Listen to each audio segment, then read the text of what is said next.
Yes, ni urukundo rero hagati ya Dorcas Kamikazi, umuririmbyi ukomeye cyane mu ndirimbo zo kuramya no guhimbaza Imana hano mu gihugu cy'u Rwanda, ndetse n'umuririmbyi ukomeye cyane n'ubundi ari we Israel Mbonyi. Rero bimaze iminsi bivugwa cyane mu itangazamakuru bigiye bitandukanye hano mu Rwanda, bikomeje kugenda bigaruka ku makuru akomeje kugenda abica bigacika.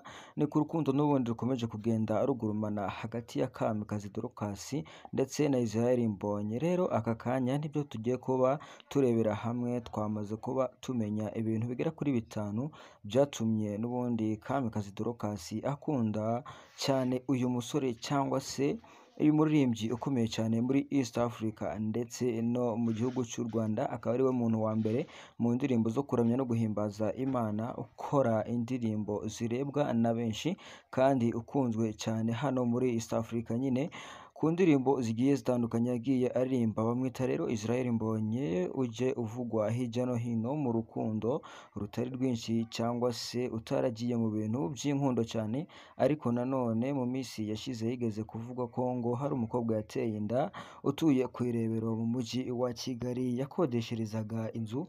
Gusa ibyo ngibyo abantu benshi bajya babifata nk'ibihuha, gusa nanone amakuru menshi akemeza ko ayo makuru yaba ari aya nyayo, gusa nyir'ubwite ntacyo yigeze abitangazaho. Ariko urukundo rwe ndetse na Kamikazi Dorcas nyine rwamaze kuba rumenyekana, ndetse kugeza muri kano kanya bikomeje kugenda bivugwaho cyane mu itangazamakuru rya hano mu Rwanda. Natwe rero nibyo tugiye kuba tugaruka hano kuri Wikipedia Rwanda, tugiye kuba tugaruka ku bintu bigera kuri bitanu byatumye uyu mwana w'umukobwa Kamikazi Dorcas aza kuba yakunda cyane uyu musore Israel Mbonyi. Ntawe mwakunze cyane, ni couple nziza cyane ikomeje kugenda ishimisha abatari bakeya, ni couple ikomeje kugenda abantu benshi bayikunda ku rwego rwo hejuru cyane, bitewe n'uko bwa mbere bari barabigize ibanga, ariko mu bukwe bwa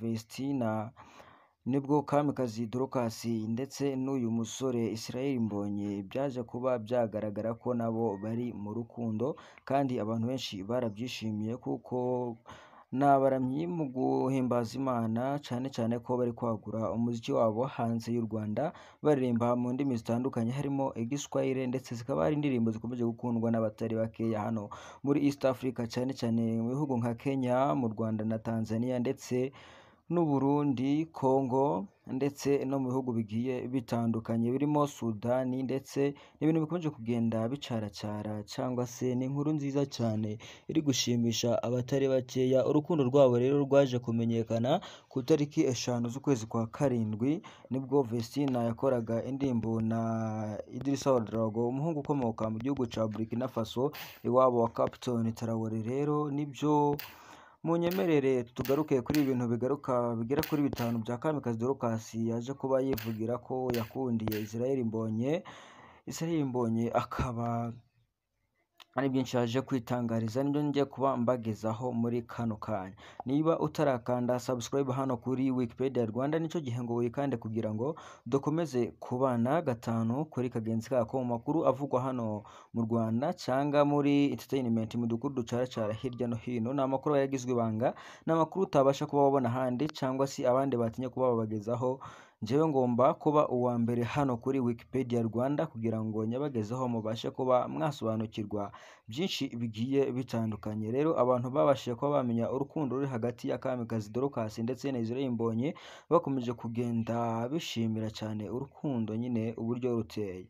Reka mbabwire ibintu bigera kuri bitanu, nunyemerera reka ntangire mpere ku kintu cya mbere. N'uyu mwana w'umukobwa Kamikazi Dorcas yakundiye uyu musore Israel Mbonyi, umaze imyaka myinshi mu muziki nyarwanda, kandi akaba ari umwe mu bafite iterambere rikomeye cyane no kwagura ibintu bye cyane, cyangwa no kwagura umuziki we hanze y'u Rwanda. Rero banashakanye byaba ari ibintu byiza cyane, dore ko iyi couple iryoshye cyane, dore ko muri iyi minsi ariyo ikomeje kugenda ibica bigacika ku mbuga nkoranyambaga zigiye zitandukanye. Kamikazi Dorcas rero ikintu cya mbere yaje kwitangariza ko yaje kuba yatwemerera ko yakundiye Israel Mbonyi, Ikintu ca mbere nuko Israel Mbonyi ari umuramyi kandi azi kuririmba neza cane, nyine n'uburyo aririmbamo buri wese ntawe utabikunda, vyumvikana ko rero nawe iki kintu akimukundira. Kamikazi Dorcas rero kuva uyu Israel Mbonyi azi kuririmba ni ibintu vyakuruye uyu mukobwa Kamikazi Dorcas kugira ngo yiyumvemo uyu Israel Mbonyi. Ico kintu ca mbere yaje kuba yamukundira kuba azi kuririmba. Ikintu ca kabiri rero ni uburyo asekamo, ni uburyo Israel Mbonyi aseka buri wese, umukobwa ari we wese.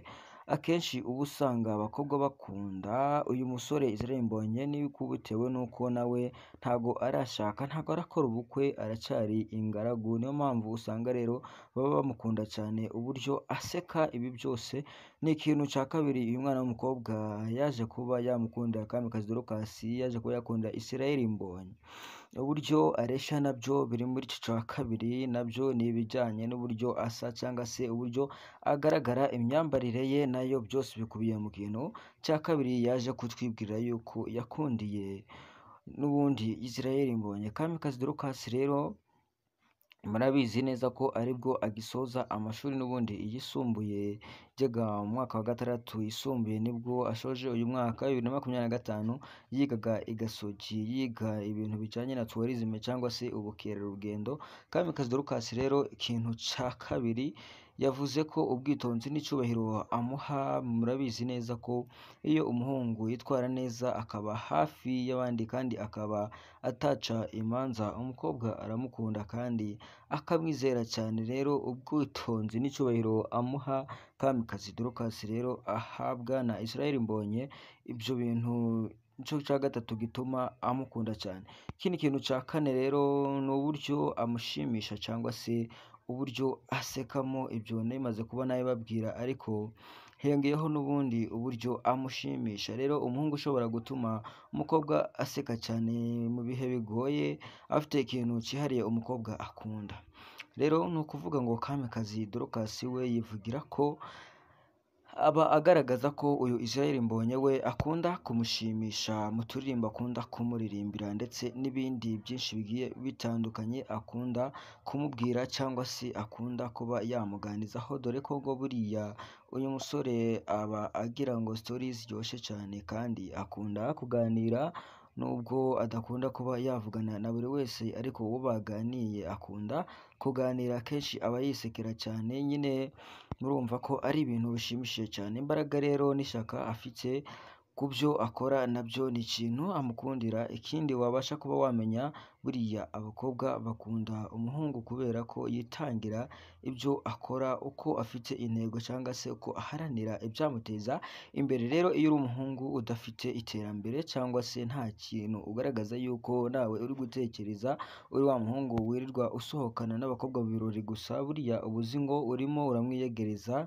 cyangwa se ngo uramukurura cyane, ariko biriya nibyiraha ntago ari umuntu ushobora kuba wavuga ati yagukunda ngo mu rushinge, kuko nawe aba abona ko uri wa muntu ukunda kuryosha, umeze nk'abakobwa, umeze kuryosha gusa, nta kintu kizima watekereza cy'ahazaza n'umuntu muri kumwe, nabyo bituma umukobwa atagukunda cyane.